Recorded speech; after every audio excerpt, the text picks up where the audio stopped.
Namo Buddhaya. Welcome to today's video. What should we do when we have been criticized? Now, no matter how good we are, no matter how talented we are, okay, no matter how skillful we are, we've been criticized and we all will be criticized even in the future, okay? No matter how good things that you do to this society, there are people who will not agree with you, who will see you as someone who is like a bad person. So it's okay to be like that. It's okay for people to not to understand you. So how can we deal with this criticism? Now, when it comes to criticism, there are two types, right? The first type of criticism is the constructive criticism. That means if someone is criticizing you to improve yourself, to make yourself more successful, okay? For someone who is looking for your happiness and for your successfulness, may criticize you for the good, okay? But there is the other type of criticism, and that is the negative criticism. Okay, people sometimes when they cannot understand you, people when they are jealous of you, they may criticize you to put you down. So how can we deal with it? Now, I found this wonderful story in Buddhism that teaches you something about criticism.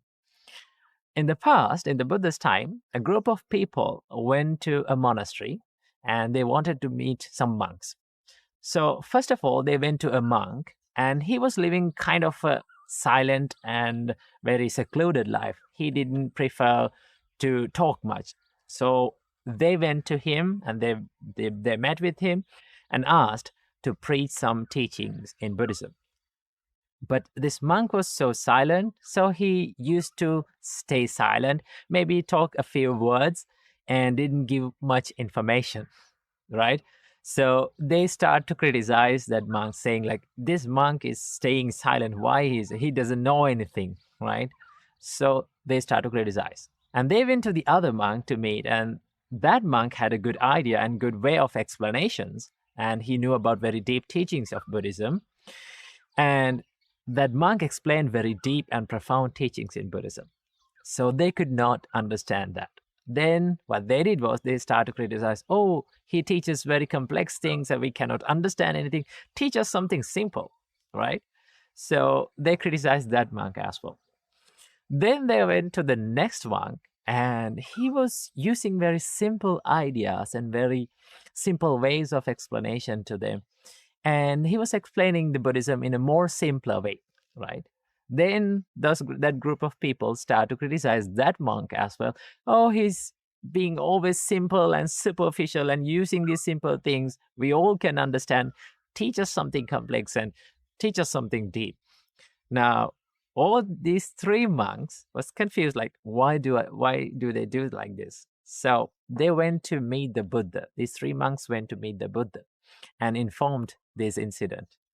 Then the Buddha said, no matter you stay silent, no matter you teach complex stuff or like profound stuff, or no matter you use simple words to speak, you will always be criticized by people. That's the nature of this world. No one has never been criticized in this world. Okay? So that is why we have to understand criticism is something that we all face in all of our lives. One thing that you have to be okay with is that for people to not to understand you. Okay? Not every person can understand you. Not every person can comprehend that what you are doing. As long as you're doing good, as long as you're doing something helpful for yourself and others, then keep on doing it, whether you've been criticized or not. So that is what we have to have. That is the view that we have to have on the criticism. If you're doing something good, keep on doing it. Do not ever stop being a good person and doing good because of people who cannot understand you. Keep that in your mind. Namo Buddhaya. Namo Buddhaya. A king wanted to write down a quote on his sword to not to be too much happy when he wins and to not to be too much sad when he loses. Now this king found out that his mind gets too much obsessed when he wins and his mind gets too much obsessed when he defeats. So he gave this job to write down a quote on his sword to his mentor. So the mentor thought for a while, and he simply wrote down these amazing 4 words on his sword. It said, "This too shall pass." I'll repeat it again. This too shall pass. See, when we live in this world, there are worldly conditions that we have to experience in this world. The Buddha named these worldly conditions as 8 worldly conditions, Atta Loka Dhamma.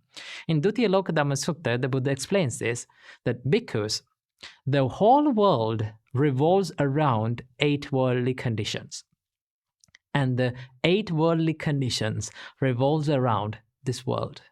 What are these 8 worldly conditions? The Buddha explains that gain and loss is a worldly condition, and praise and blame is a worldly condition, and fame and disgrace is a worldly condition, and pleasure and pain is a worldly condition. So these are the worldly conditions that we go through and we experience in all of our lives. Now the problem is not having to go through these all worldly conditions. The problem behind this is our minds get too much obsessed with these worldly conditions. When we win, our minds get too much attached to it, and we forget that this victory won't last forever.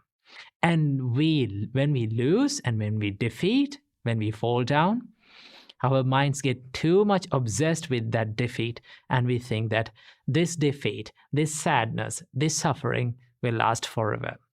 But in reality, all good things come to an end, and as well as all bad things come to an end. Nothing lasts forever. So how can we live by not being attached to this winning and losing, and not being attached to any kind of these worldly conditions? Now, Buddha shows us the way to not to be attached to any kind of these things. The way to do that is to simply understand the nature of all these conditions. What is the nature?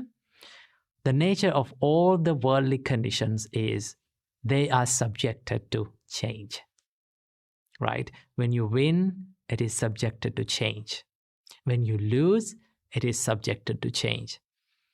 And it is impermanent. Simply, you can remind it to yourself that this too shall pass. Okay? When you hit the rock bottom, when you go through problems, when you go through difficulties in your life, just remember to yourself that this too shall pass. This pain, this suffering too shall pass. And when you win, and when you're happy, and when everyone cheers for you around you, always remember to yourself that this is not going to last forever. This too shall pass. That is one of my favorite quotes that I read recently. It says, "When you win, you are not good as you think you are. And when you lose, you are not bad as you think you are." So when you win, everyone will cheer to you. Everyone will congratulate you. Everyone will say good things about you. But always remember, you are a man. You are a human. You are imperfect. And everything is subjected to change. Now, this does not say that you should not enjoy winning. You should not enjoy victory. You can enjoy victory. You can be happy about it. But simply understand this winning, this victory won't last forever. And when you lose, you have to remember to yourself that you are not bad as you think you are. You can learn from your mistakes, you can learn from your fails, and you can always improve yourself and always think that this is not going to last forever. This pain is not going to last forever. By simply understanding that everything is subjected to change, nothing is permanent in life, will help you to achieve a happier and more fulfilling life by not being attached to any kind of these extremes. When you win, do not be too much attached to it. And when you lose, do not be too much attached to it. Then you will be happy. Namo Buddhaya. Namo Buddhaya. Welcome to another video. Do you know how can we stop a war? Now, as there are a lot of wars going on this earth today, people get killed, people get abused, people get murdered, a lot of chaos happening on this earth. How can we stop a war? There is only one way to stop a war, and that is to forgive and letting go. Okay? There's no any other way. So many people try to stop a war, sometimes stop the problems and the anger, remove the anger by the anger. There's a nice verse and a wonderful verse that was taught by the Buddha. The Buddha said, Nahi vere na verani, sammanti the kudachana. The anger is never appeased by anger. You cannot stop anger through anger. Avere na cha sammanti, esa dhammo sanattano. If you need to stop anger, if you need to stop hatred, if you need to stop a war, you need to stop the anger. You need to forgive and you need to let go. You know, the anger and the hate works like a cycle. Now, let's say one country is trying to dominate over another country. Okay? One country is trying to attack another country. What will happen? People in this country, they go to this country and they kill people. They attack people. They abuse people. And once they do that, what will happen? The hate and the anger builds in this community. Okay, so how they can remove their anger, how they try to take the revenge, they get into a group where they can revenge. So what they do is they get into an army, maybe a group of people who try to invade the other country, and they join to that army to take the revenge, and they go to this country and they kill these people in here, and they get killed, they get abused. Okay, and what happens then? The hate is building up in this world, this country, this community. And what happens after that? These people who left behind, they get into a group of people who try to invade this country again, and they try to invade this country again, try to kill these people again. So this works like a cycle, and you will never be able to get out from that cycle if you did not choose to forgive. Okay, people think that you can end a war through a war, but it is not working in that way. You may be suppressing a war. Okay, you may be suppressing a country. Okay, you can keep a country under control and suppress those people for a little bit of time, maybe 10 years or 15 years. After 10 or 15 years, again, people who needs to take revenge, people who had that inner hate within them, they will come and they will attack the other country too. Okay, look at the history, just study his history. Not a single country has ever been benefited through war. Okay, that is why there's a saying like this: you can build the destructed buildings. When it comes to wars, buildings are being destroyed. You can build them, you can rebuild them. Okay, you can build the friendship between two nations after some times. You know, the people who became angry will be friends again. But there's one thing that you cannot do, and that is you cannot give life to the dead people who died from the war again. You will never be able to give the life back to them. Okay, that is why war is not a good thing for any country. War is not a good thing for this humanity. Okay, somehow, if we need to stop the war, we need to forgive, we need to let go, even though it is difficult, even though it is hard. I know forgiving is not easy. It is really, really difficult. But if we need to stop the war, if we need to stop the anger, and if we need everyone to be happy, we have to let go. So remember, you will never be able to remove hate or remove anger through anger. By non-anger itself, you can remove the anger and you can be happy. Keep that in your mind. Namo Buddhaya. The nature of our life is we do not know what is going to happen in the next moment. Life is unpredictable. Life is mysterious, and that is what makes the life more and more interesting. No matter how good you are, no matter how talented you are, There are some times, and there will be some times, that things won't go in your way. Life will give you hard kicks. Life will give you tough lessons. I know in those times, we all feel like giving up. We all feel like quitting what we are doing. But you have to remember one thing. Everything that is in life is impermanent. Nothing is permanent. Not even your pains, not even your problems, not even the troubles that you go through today. It is going to change one day. Keep that in your mind and believe in it. This is to everyone who is going through tough times in your life. Please do not ever quit. Don't give up. Because the pain you go through today, the troubles you face today, the problems you face today is just a chapter in your life story. It's just a page in your life story. It's not your whole life story. Remember this. If you were to tell your life story in front of thousands and thousands of people after one day you become successful, if you were to tell a nice and a simple and a soft story, no one will be inspired with that story. The more you face troubles, the more you face problems in your life, the more tough your life becomes, your life story will be more interesting. And one day, your life story can be a survival guide for someone's in out there.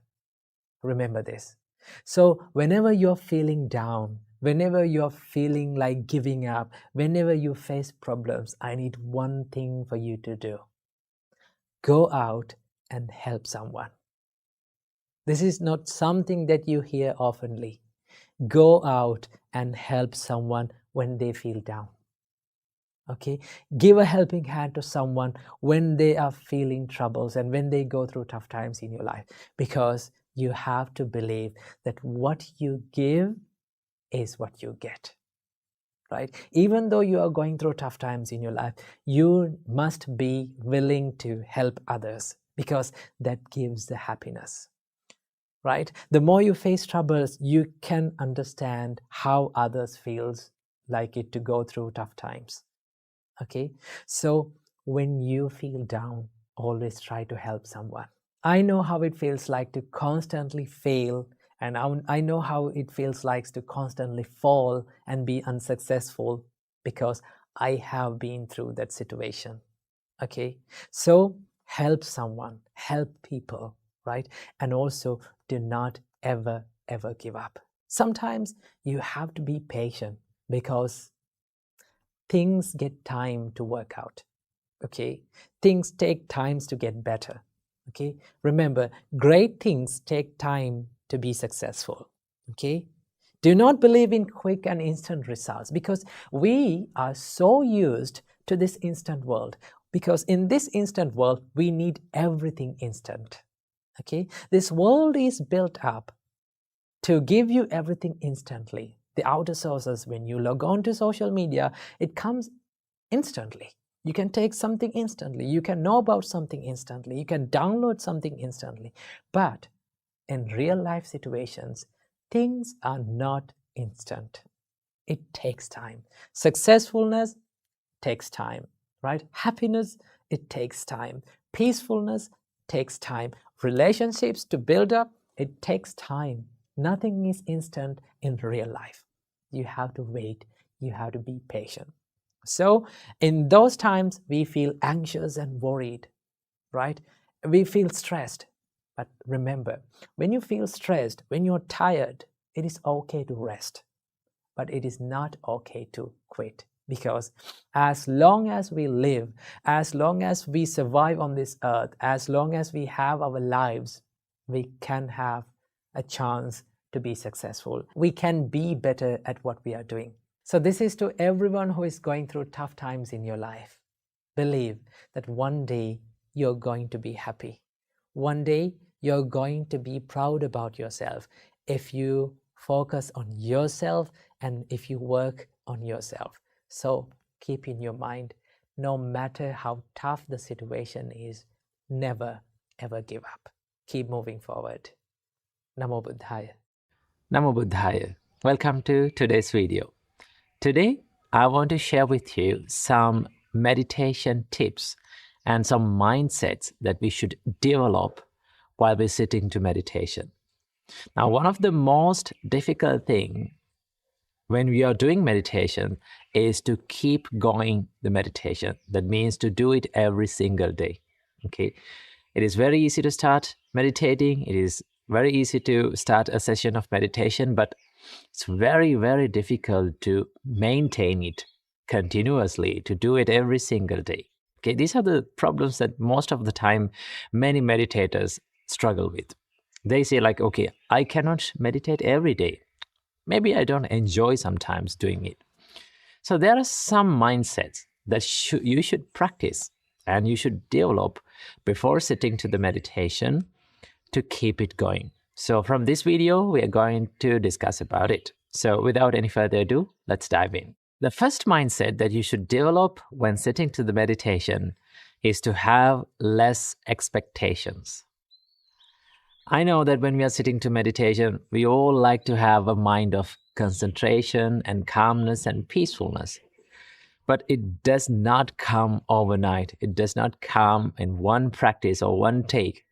It takes a long time for our mind to get into that level.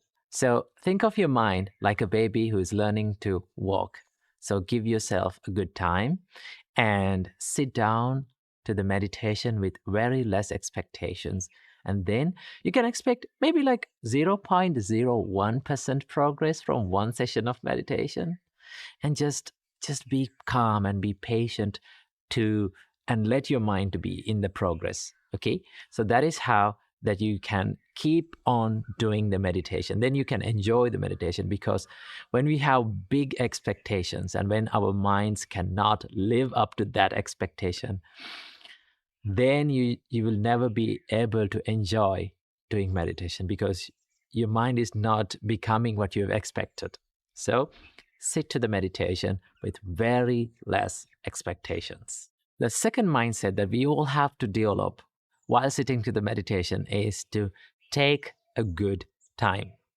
Now, one of the advices that we have given while meditating and when we are sitting to the meditation is to think of yourself like you have time forever.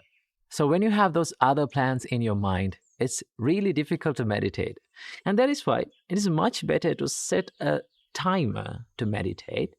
And during that time, you can be fully relaxed and think like, I don't have anything to do but just to meditate, but just to focus on my breath, or just to be aware and mindful about my body and my mind. And when you do that, it creates a peaceful and a comfortable environment for you to meditate. So, as the second tip, take a good time and take good free time to meditate. The third mindset that we have to develop is to let it come and let it go. Now, what do you mean by this?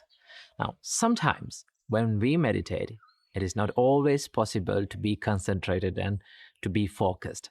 Sometimes your mind becomes distracted by some other thoughts. But I would say, as long as you're mindful and if you're aware of your thoughts, let it come, okay? And observe it.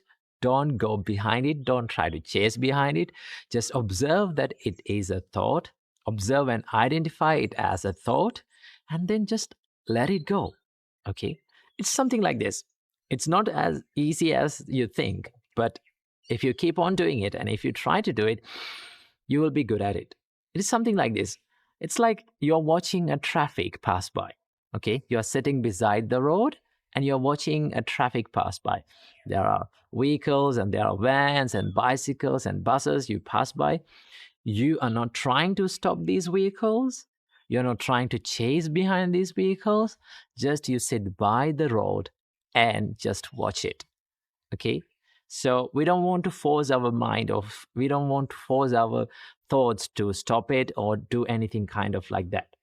The best thing is to observe it. Okay. Let it come and observe and identify it as just it is a thought and let it pass away. Okay. When you do that, it's very easy for you to keep on doing meditation, because sometimes when distracting thoughts or distracting sounds, and like people, when you hear certain sounds and thoughts, when you feel those things, you try to fight with it.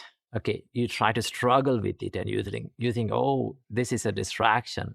Okay, as long as you focus on the distraction, and as long as you focus and you think like it is a trouble, it will always be a trouble. So that is why you should let your distracting thoughts come and identify it.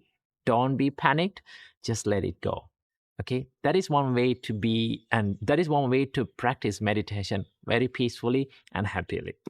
And last but not least, the final practice and final mindset that we have to maintain during meditation is to be gentle with yourself. Like I said before, think yourself like a little babies. When we all step into meditation, we all are like babies, little babies who are learning how to walk. Okay, so think of a baby. We are not forcing the baby to walk. Okay, we're not forcing him, or we are not telling him to walk by force.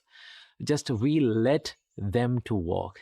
Okay, we take a good time and we be gentle with them. Okay, we guide them, but we let them walk, not we force them walk. Okay, so it is much better to be gentle with yourself. Sometimes you may not feel, or you may not see any progress while doing meditation, but as long as you keep on doing it, as long as you enjoy doing it every day, trust me, it will make a big progress in your life.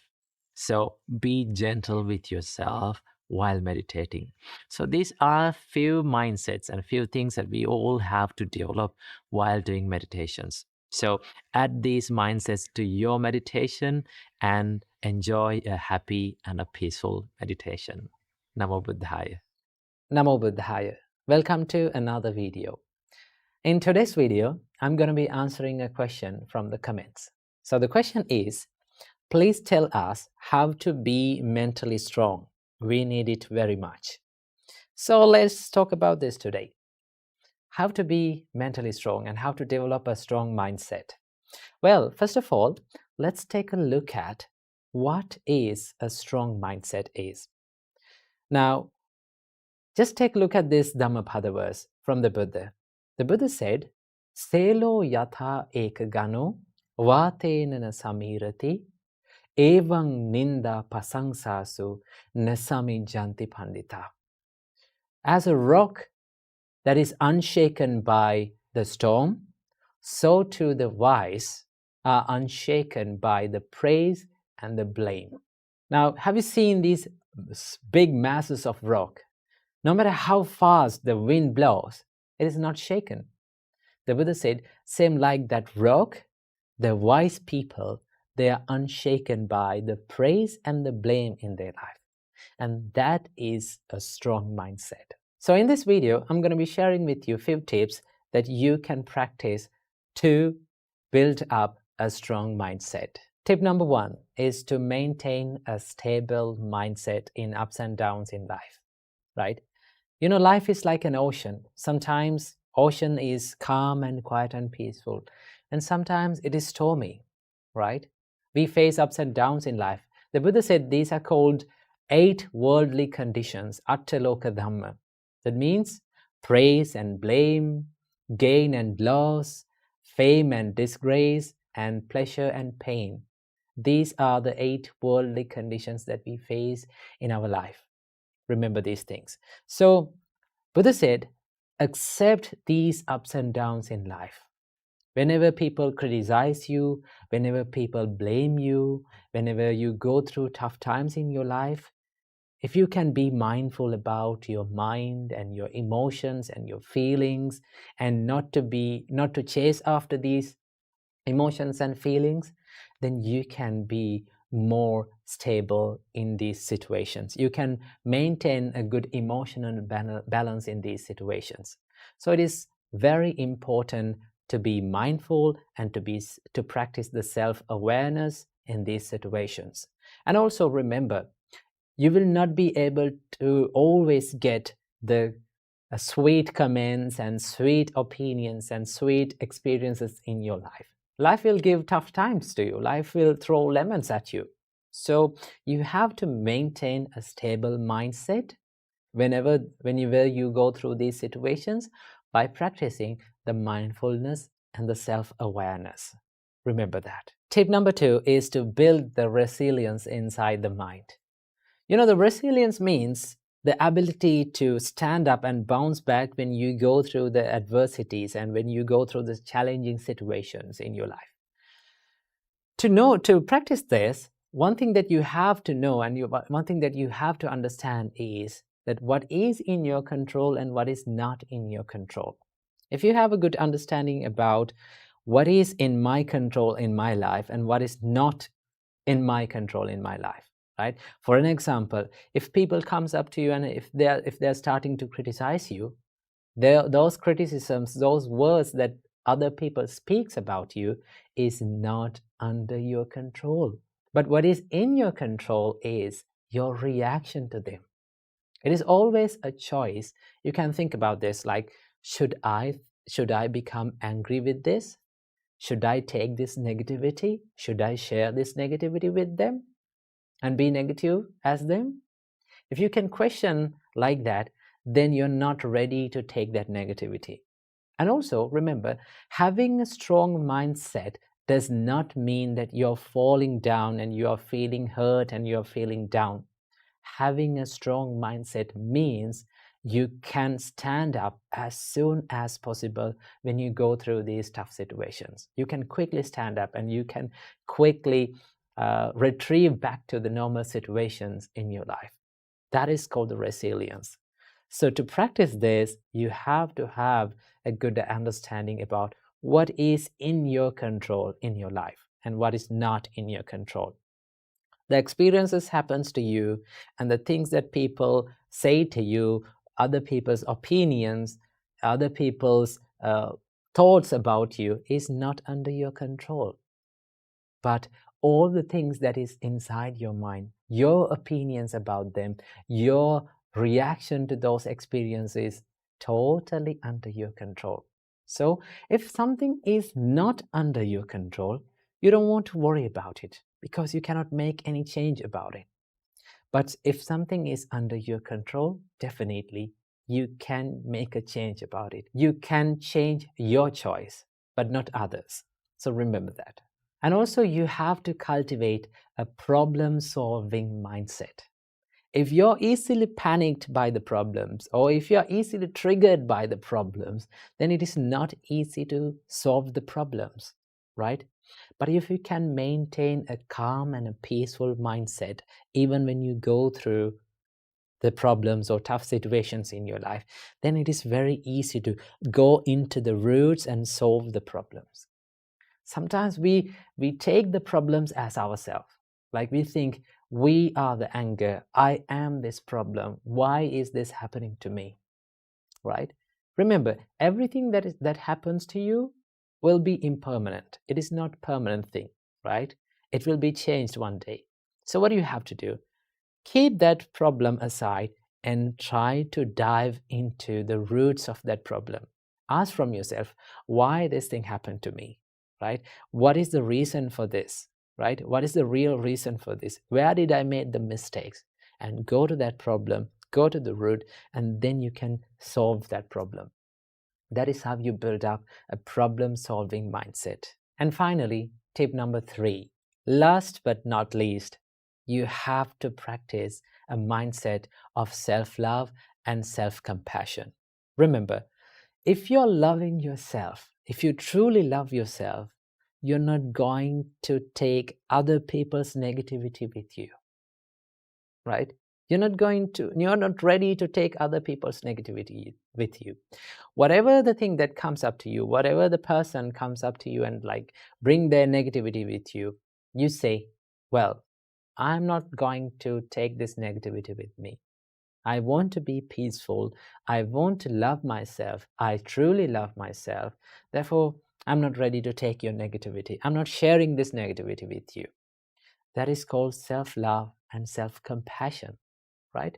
To practice this, you can add up a simple practice that you can do it daily, right?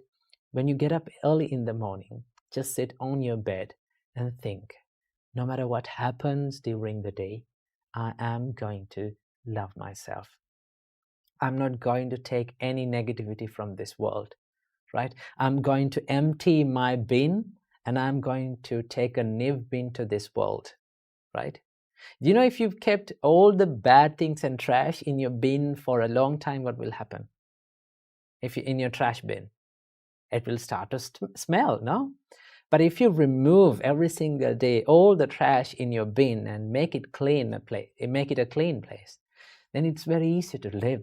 It's very easy to be peaceful within. So practice the self-compassion and self-love to build a strong mindset. Some people think that the people who are easily lose their temper, some people think that people who show their toughness and rudeness, they have this strong mindset. But no, anger and showing this negativity is not a sign of strength. It's a sign of weakness, right? If you are easily triggered by people, if you're easily triggered by the people's reactions, then it's not a strong mindset. The strong mindset is the mindset that is not disturbed by the ups and downs in your life. So practice these simple steps, right? Build a stable mindset, make your mind a resilient one, and finally, love yourself more than any other person in this world. When you practice these steps, you can build up a mindset that is unshaken by the ups and downs in your life. So I wish you all, may all of you find the happiness in your life. Namo Buddhaya. Namo Buddhaya. Welcome and welcome back to another video. We've all heard these words more than 1,000,000 times in our life, and that is to let go of the attachments, and then we will be happy. But saying this is easy, but doing this practically, it is really, really difficult. So let's discuss about what it truly means to let go and let go of the attachments and how to approach it in the correct way. Oftenly, the common perspective of letting go of the attachment is that people think that we have to let go of the things that we are being attached to. That means attachment is occurred by these objects around us. So that to let go of the attachments, we have to let go of the things and then we will be happy. Now, I have heard these people say that, oh, even the Buddha said that let go of everything and then you will be happy. But Buddha never said to let go of the things or let go of the things that you are being attached to. And also, the Buddha never said that you have to be attached to the things around you. What Buddha said is that understand and realize that one day you have to let go of the things that are around you. And also one day you'll have to be separated from the things and from the people that you love and like one day. And realize this and live with them. While living with them, you have to realize that one day this is the reality of my life, that I will have to be separated from them. These things are subjected to change. And that is the true understanding about letting go of the attachments. One of the misconceptions about attachment is that people think, oh, attachment is an object. So that to let go of the attachment, we have to let go of that object. But this is not correct, because if we have to let go of the attachment and if we have to let go of the things that we have been attached to, then we will never be able to let go of these attachments. Why? Because as human beings, when we come to this world, there are so many things that are around us. There are so many things that we use, right?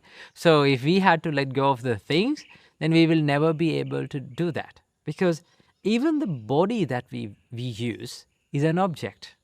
Right? This is not something that we truly own.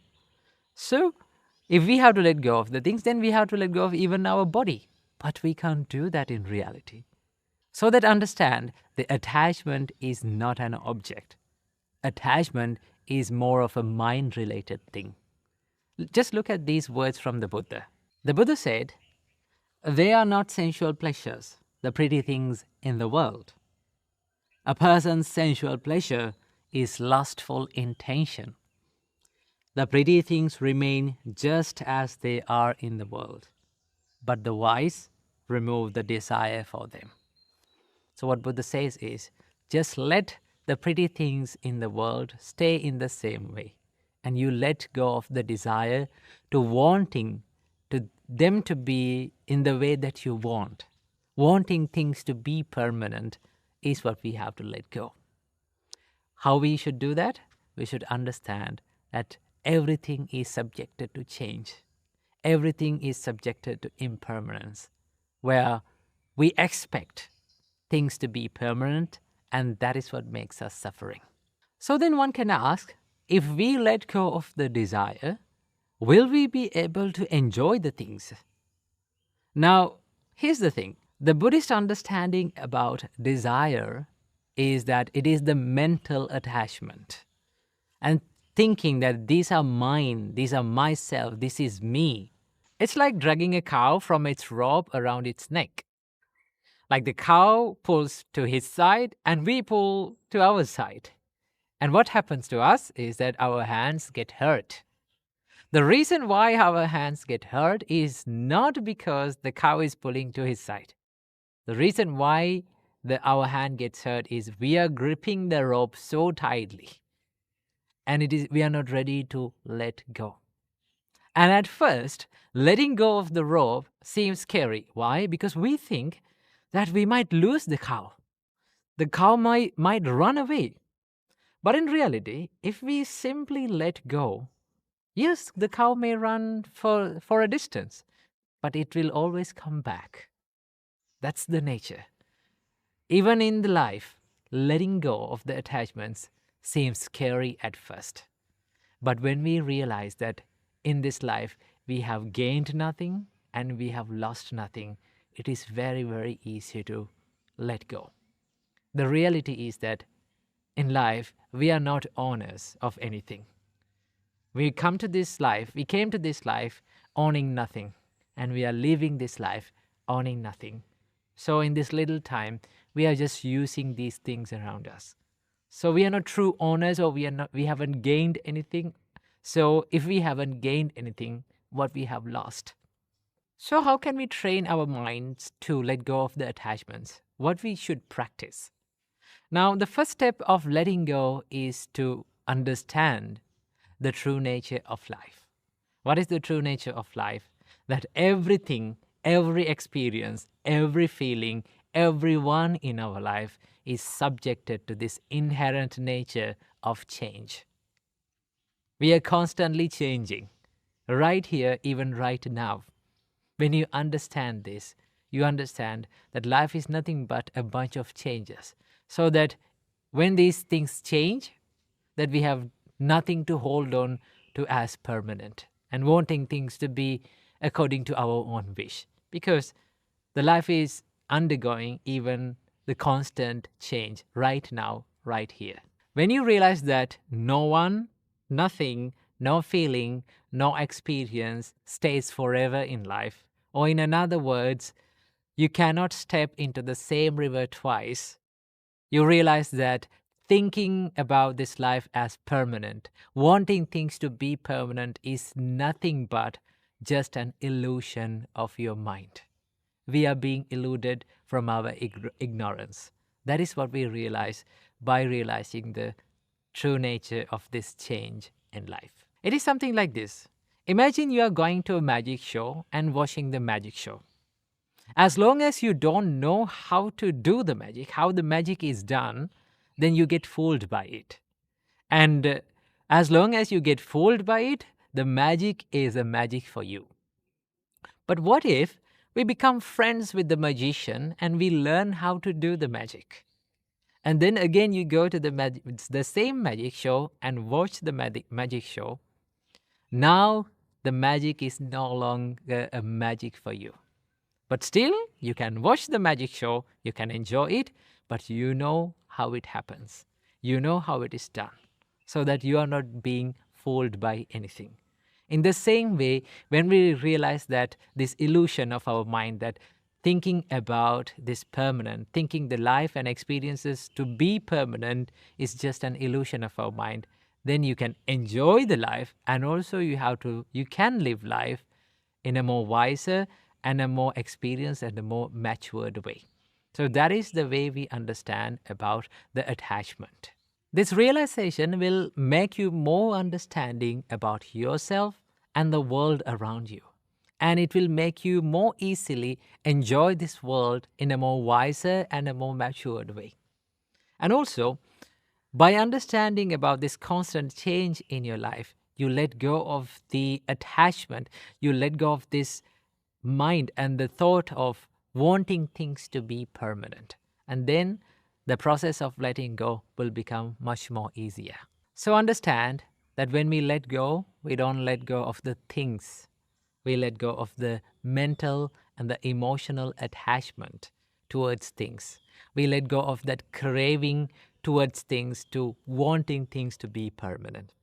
And when you realize this, you can let go of this attachment and these expectations very easily. So that's a wrap for today's video. I hope you got some idea about attachment. So I wish you, may all of you be well and happy, and may all of you be happy forever. Namo Buddhaya. Namo Buddhaya. Welcome to today's video. In today's video, we are going to take a look at the concept of karma according to Buddha's teachings. Now, when you hear the word karma, the first question that comes to your mind is, what is karma? What is the meaning of this word?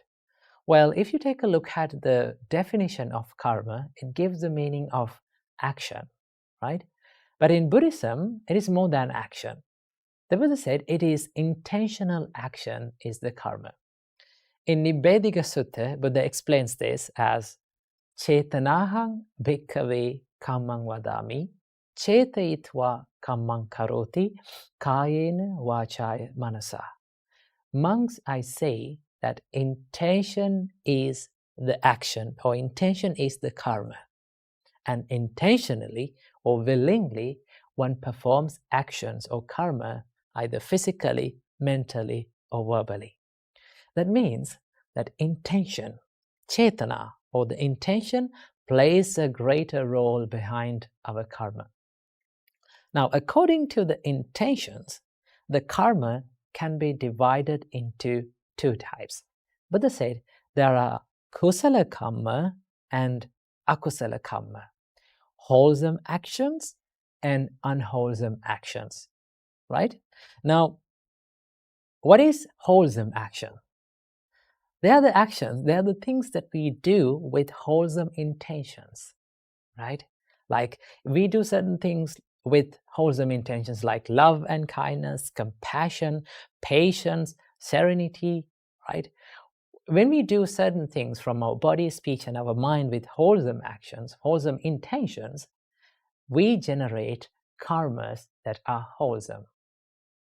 And also there's the other side of the karma, that is unwholesome actions. Okay?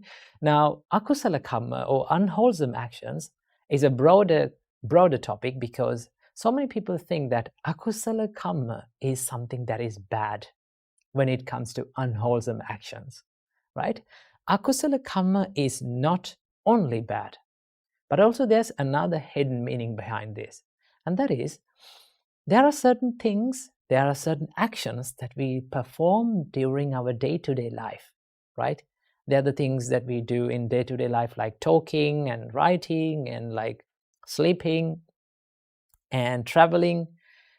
We need actions and we need intentions to do this. Intentionally, we do all the actions, but they're not certainly unwholesome. So the meaning of akusala karma means the actions that do not fall under the wholesome actions or kusala karma. Of course, there is the unwholesome actions or the bad karma or the evil karmas that we do, and also there is other neutral karmas that we perform during our day-to-day life. So they are called the unwholesome actions, right?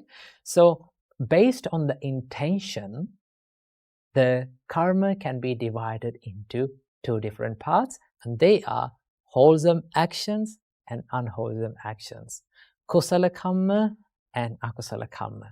Okay? And the word karma does not come alone. It comes with this word vipaka or phala, right? Vipaka, the word vipaka gives the meaning of result or outcome. And the word phala gives the meaning of the fruit. Okay?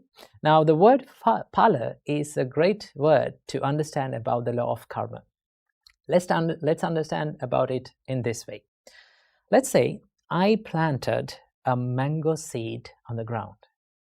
In few years' time, what do I get? I can have mangoes, right? And also, if I planted a chili seed, in few months' time, what can I get? I can get chili, right? So when we plant something, a seed, it has the potential to give the result in the future, right? If I planted a mango seed, that mango seed has the potential, it has the ability to generate mango fruits in the future. Okay, same like that. If I did a certain karma in this moment, right? If with an intention, if I perform an action in this moment, it has the potential to create a series of experiences in the future, whether it is good or bad, right? So remember, the vipaka is the effect that we are going to get in the future, right? Now, this whole idea behind this law of karma is the law of cause and effect. When we make the conditions for something, then we are going to get the results out of it in the future. Now, the nature of the results highly dependent on the nature of the karma that we perform today. Let's understand about this in this way. Now, I planted the mango seed, right? That mango seed had the power to generate mangoes in the future, right? But if I wish this mango seed to give chilies in the future, no matter how hard I wish, I will never get chili out of it. I get mangoes because it has the nature of generating mangoes. Same like that, right? If I did an action with an intention, it has the power to generate the experiences or the vipakas in the future. So if the nature of this karma that I am performing today has the intention of wholesome, or if I did with a pure mind, a pure intention, it can generate desirable experiences in the future, desirable results in the future, because that is the nature of this seed of karma. In the same way, if I did something unwholesome with an unwholesome intention, I will get unwholesome or undesirable experiences in the future, because it has the nature of generating undesirable experiences in the future. So this is the whole idea behind the law of karma. Now, why do we need to understand about the law of karma and how karma works? Now, if you had a good understanding about the law of karma and how karma works, it is very easy to be compassionate on others, and it is very easy to be compassionate on yourself. Right? There are certain things and certain experiences that happens due to our past karmas, right? Now, according to Buddhism, we believe that we are coming from a long journey of rebirth that is called samsara. Now, in this long samsara, we have performed both good and bad karmas. So in this life, we are going to get some sort of experiences from our past karmas, okay? So if you take a look at that, when the tough times comes, when the problems comes to your mind, sometimes people blame to themselves. People hate themselves and think like, I'm a bad person, right? I'm a bad person. I'm a negative person. No, right? Just because you performed a bad karma doesn't say that you're a bad person, okay? Because each and everyone we are living in this society, in this world, perform good and bad karma. Okay, so we don't want to hate ourselves. We can be compassionate on ourselves, right? Everyone is subjected to this law of karma. And also, if you have a good understanding about the law of karma, it is very easy to be mindful and be in this present moment. Why? Because sometimes we worry about the things that has happened in the past, right? We worry about the things that we have done in the past, and we think like, oh, I did this thing and my whole life is ruined, right? Of course, you cannot change the past, right? That is the truth. You cannot change the past. And also, you cannot stop the outcomes of the things that you have done in the past, or the results or the vipakas that you have done in the past. Okay, you cannot change it. What is within your control and what you can change is this present moment. And if you become mindful about this present moment, then you can create good karma, not the bad ones. So I hope you got a little understanding about the karma and how it works. So until next video, stay happy and stay safe. Namo Buddhaya. Namo Buddhaya. Welcome everyone to another video. So today, let's talk about loneliness and how we can face this situation. So in this video, I'm going to be talking about two things. And the first one is the loneliness, and the second one is the solitude, which is more reframed version of being alone. Okay, so first of all, let's talk about loneliness. When we are around people, when we are living with people, and when we are in relationships with people, normally we feel happy. We feel that we are content, right? And we feel this joyfulness within ourselves. But when they are not around us, or when they leave us, sometimes when we have to depart from them, normally we feel depressed, sad, or lonely, or we feel like no one cares about us. So this is the feeling of loneliness. If we analyze this emotion of loneliness, we can find that we have become happy because of the people around us, because of their reaction, because of their way of behavior. That was the reason that we became happy. Simply it means that we have given the key of our own happiness to other people. So when they leave our life, sometimes when they depart from ourselves, sometimes when they fade away from our life, what happens to us is we become unhappy, we become sad, we become depressed, and we feel like no one is caring for us. There is no one to help for me. That is what we are thinking. So how we can deal with this? Well, that is where we come to the topic of solitude. Supreme Buddha advised us, Supreme Buddha advised the monks to practice this practice of being solitude. So what do you mean by solitude? So first of all, let's compare the loneliness to the solitude. Then you can take some idea about that. In loneliness, when you're lonely, you're thinking for someone to come to your life and make you happy. That means you're depending on others. Your happiness depends on others. But in solitude, you try to find the happiness within yourself. When you find the happiness inside yourself, you don't want to depend on another person. You don't want to depend on second person. You can find your happiness within yourself.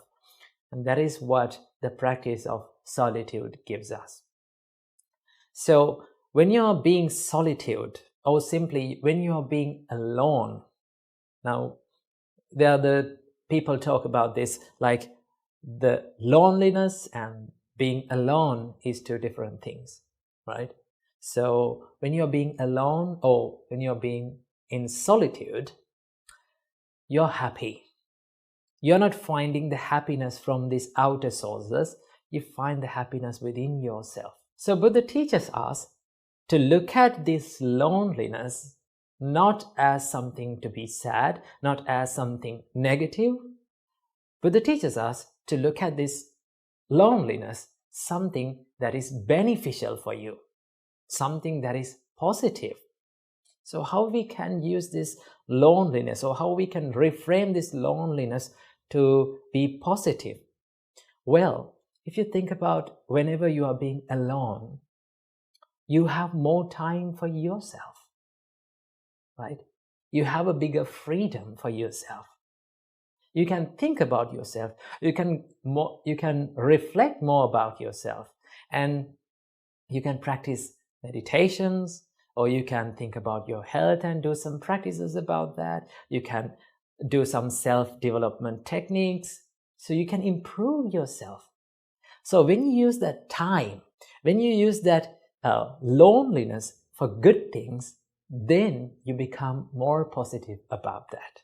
Then you will never feel these sad or depressing states. So let me tell you a little story how Buddha felt lonely at one time. Actually, this incident happened to the Buddha before he became enlightened. We call him the Bodhisattva. When he was Bodhisattva, he was practicing this self-mortification for 6 years. He gave lots of hardships to this body. He did some extreme meditations in the jungle. So there were 5 monks who were helping the Bodhisattva. So he practiced these self-mortification meditations for 6 years, and he mastered that. Finally, he came to the conclusion of that I cannot achieve this enlightenment by self-mortificating or by giving this extreme hardship to this body. So he decided to find this middle way.